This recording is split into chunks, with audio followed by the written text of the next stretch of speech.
2024-25 유로파 리그 조별리그 5라운드가 스코틀랜드 글래스고에서 치러졌습니다. 겨울이 깊어가는 날씨 속에서 펼쳐진 이 경기는 토트넘 호스퍼와 레인저스가 플레이오프 진출 가능성을 놓고 치열하게 맞붙은 경기였습니다. 그러나 결과는 두 팀 모두에게 만족스럽지 않은 1-1 무승부로 끝났습니다. 특히 손흥민은 스트라이커로서 풀타임 활약하며 헌신적인 움직임을 보였지만 팀의 전체적인 경기력 저하 속에서 골을 만들어내지 못하며 아쉬움을 남겼습니다. 경기 전후로 드러난 토트넘의 문제점, 손흥민의 경기력 그리고 앞으로의 방향성을 다각도로 분석하며 이날 경기가 가진 의미를 더 깊이 들여다보겠습니다. 경기에 앞서 토트넘과 레인저스는 3승 1무 1패로 승점 10점을 기록하며 팽팽한 경쟁을 이어가고 있었습니다. 하지만 골득실에서 밀린 토트넘이 조 9위, 레인저스가 8위로 더 높은 순위를 차지하고 있었습니다. 이 경기에서 승리한 팀은 플레이오프 진출 가능성을 크게 높일 수 있었고, 따라서 양팀 모두에게 중요한 경기였습니다. 토트넘은 최근 4경기에서 승리를 거두지 못하며 부진의 늪에 빠져 있었습니다. 리그 경기에서도 경기력이 흔들리고 있었고, 특히 맨체스터 시티전에서의 대승 이후 이어진 부진은 팬들에게 큰 실망감을 안겨주었습니다. 반면 레인저스는 8경기 연속 무패를 기록하며 탄탄한 수비와 효과적인 역습으로 상대를 압박해왔습니다. 특히 홈에서의 강력한 응원과 경기력은 이날 경기에서도 중요한 변수로 작용할 것으로 보였습니다. 토트넘 입장에서는 이날 경기가 플레이오프 진출을 위해 반드시 승리해야 하는 경기였고, 안지 포스테코글루 감독은 승리를 위한 전술적 카드를 꺼내 들었습니다. 안지 포스테코글루 감독은 이날 경기에서 빠른 공격 전개를 통해 상대를 흔드는 전략을 선택했습니다. 손흥민이 최전방 스트라이커로 선발 출전하며 팀의 공격을 이끌었고, 양쪽 윙어로는 베르너와 존슨이 배치되었습니다. 중원에는 비수마와 벤탄쿠르가 더블 볼란치로 나섰고, 수비진에는 페드로 포로, 드라구신, 우도이, 존스가 자리하며 안정감을 더하려 했습니다. 골문은 프레이저 포스터가 지켰습니다. 토트넘의 전술은 레인저스의 강한 압박과 탄탄한 수비를 뚫기 위해 빠른 공격 전개를 강조했습니다. 특히 손흥민의 스피드와 결정력을 활용해 상대 수비진의 빈틈을 공략하려 했고, 측면에서 베르너와 존슨이 적극적으로 침투하며 기회를 만들어내는 역할을 맡았습니다. 하지만 레인저스 역시 탄탄한 조직력을 바탕으로 경기에 임했습니다.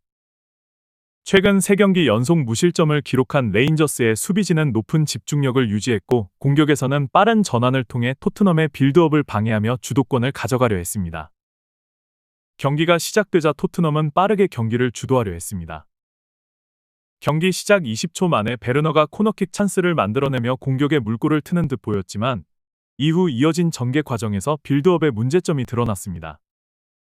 수비진에서의 패스 미스가 반복되며 중원으로의 연결이 매끄럽지 않았고, 이는 곧바로 상대의 역습으로 이어지는 위기의 상황을 초래했습니다. 레인저스는 초반부터 강력한 압박을 통해 토트넘의 빌드업을 방해하며 경기를 장악하려 했습니다. 중원의 비수마와 벤탄쿠르는 상대의 강한 압박에 제대로 대응하지 못하며 공격 전개의 중심 역할을 수행하지 못했고, 이는 곧바로 손흥민을 포함한 공격진의 고립으로 이어졌습니다. 전반 11분 손흥민은 박스 안에서 한 차례 슈팅 기회를 잡았으나 상대 수비의 육탄 방어에 막혀 득점으로 이어지 못했습니다. 토트넘은 점유율을 유지하면서도 결정적인 찬스를 만들어내지 못했고, 양쪽 윙어인 베르너와 존슨은 패스 타이밍을 놓치거나 볼 처리가 불안정해 공격의 흐름을 끊는 모습을 보였습니다.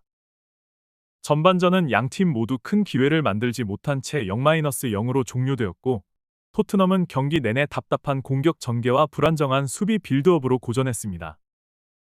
후반이 시작되자마자 레인저스가 선제골을 터뜨리며 경기를 주도했습니다.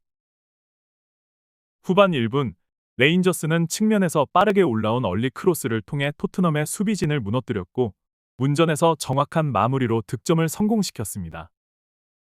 이는 레인저스가 노리던 전략이 완벽히 성공한 장면이었고, 토트넘에게는 큰 충격으로 다가왔습니다. 실점 이후 토트넘은 더욱 흔들리기 시작했습니다. 레인저스는 홈 관중의 뜨거운 응원을 등에 업고 공격의 강도를 높였고, 토트넘은 이에 제대로 대응하지 못하며 전반보다 더 불안한 모습을 보였습니다. 수비진에서의 패스 미스는 여전히 반복되었고, 중원에서의 에너지 부족과 공격진의 비효율성은 팀 전체의 활력을 떨어뜨렸습니다. 포스테코글루 감독은 후반 중반 흐름을 바꾸기 위해 교체 카드를 꺼내 들었습니다.